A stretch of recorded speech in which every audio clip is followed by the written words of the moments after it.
পাইছো আজি নতুন এটি জীৱন কৰি যিছো গ্ৰহণ পালো পৰিত্ৰাণ মই পাইছো আজি নতুন এটি জীৱন কৰি যিছো গ্ৰহণ পালো পৰিত্ৰাণ সৰগৰে ৰাজ্য জীৱনৰ পুস্তকত সৰগৰে ৰাজ্য জীৱনৰ পুস্তকত।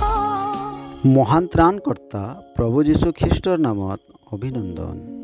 পবিত্ৰ বাইবেলৰ যোহানে লিখা শুভবাৰ্তা 20 অধ্যায় 31 পদত আমি এইদৰে পাওঁ, যীশু যে ঈশ্বৰৰ পুত্ৰ খ্ৰীষ্ট, ইয়াক যেন তোমালোকে বিশ্বাস কৰা আৰু বিশ্বাস কৰি তেওঁৰ নামত যেন জীৱন পোৱা, এই নিমিত্তে এইবোৰ কথা লিখা হ'ল।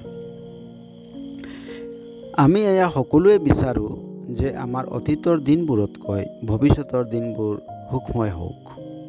কিন্তু আমাৰ সকলোৰে এটাই সমস্যা যে পৰিস্থিতিবোৰ আমাৰ চাৰিওফালে আহি থাকে আৰু আমি এইবোৰত একো ভাল হোৱা দেখা নাপাওঁ, কিন্তু পৰিস্থিতিবোৰ বেয়াৰ ফালেহে গমন কৰাটো দেখা পাওঁ। আমি আমাৰ শক্তি সম্পত্তি আৰু সকলো বিষয়ত গৰ্ব কৰিব বিচাৰোঁ আৰু এই সকলোকে বচাই ৰাখিবলৈ আমি মিছা, বেয়া, চোৰ আৰু অত্যাচাৰো হ'ব পাৰোঁ। আৰু এইবোৰ এই কাৰণে হয় যে আমি জন্মৰ পৰা, কৰ্মৰ পৰা আৰু স্বভাৱত পাপী হওঁ।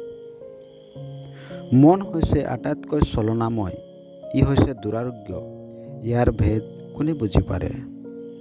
ঈশ্বৰে মনক বিচাৰে আৰু হৃদয়ক পৰীক্ষা কৰে, যাৰ দ্বাৰাই প্ৰত্যেকক তেওঁবিলাকৰ আচাৰ ব্যৱহাৰ অনুসাৰে প্ৰতিফল দিব পাৰে। পাপীৰ বাবে দণ্ড হৈছে নৰক।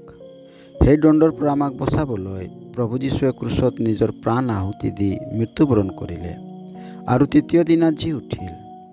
এতিয়া যিজনে এয়া বিশ্বাস কৰে যে যীশু ঈশ্বৰৰ পুত্ৰ খ্ৰীষ্ট হয়, তেন্তে সেইজনৰ পাপ ক্ষমা কৰা হয় আৰু সেইজন পৰিত্ৰাণ পায়।